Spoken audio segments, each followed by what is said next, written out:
ఉండదు కదా.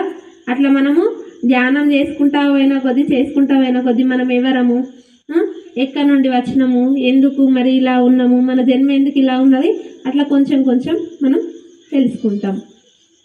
అన్నయ్య మాట్లాడతారా? చెప్పండి, మీరు ఇక్కడనే ఉంటారు కాబట్టి అన్నయ్య చెప్తాడు. మీకు ఏదైనా డౌట్స్ ఉంటే నన్ను అడగండి, సరేనా? అన్నయ్యతోటి కూడా మాకు పరిచయం లేదు కాబట్టి అన్నయ్యను పరిచయం చేసుకుందాం.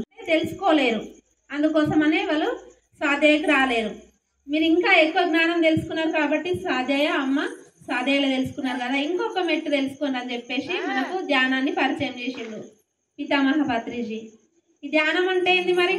కళ్ళు మూసుకొని కూర్చుంటున్నాం. ఇప్పుడు ఏం చెప్పినా మనమే భగవంతులం అని చెప్పినాం. ఎట్లా మరి నిరూపించుకోవాలి కదా. మరి ఎట్లా అంటే కదా, నిరూపించుకోవాలి కదా.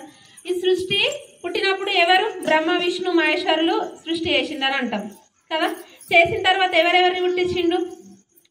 అంతా శూన్యంలో ఉన్నదాన్ని, అన్ని చెట్లు ఇవన్నీ పుట్టించిన తర్వాత మనిషిని కూడా పుట్టించిండు కదా. ఫస్ట్ ఎవరు మనిషిని పుట్టించినప్పుడు వాళ్ళు పుట్టించింది ఎవరు? భగవంతుడే. వాళ్ళు ఎవరు పిల్లలు అవుతారు మరి? భగవంతుడు పిల్లలు అవుతారు.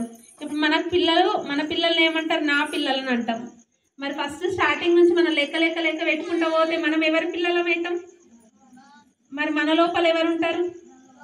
ఏ రూపంలో ఉన్నాడు? ఆత్మ రూపంలో ఉన్నాడు కదా.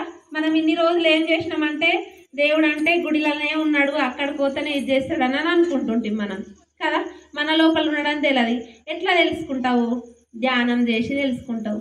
ధ్యానం చేసి ధ్యాస తీసుకురావాలి.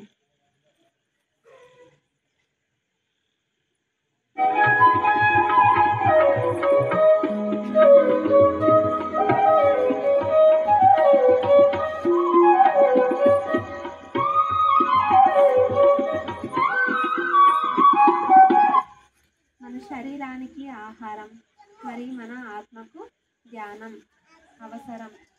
మనం శరీరాన్ని పోషించుకోవడానికి ప్రతిరోజు ఆహారం తీసుకుంటున్నాం. మరి మన ఆత్మ కోసం మనం ప్రతిరోజు ధ్యానం చేయాలి.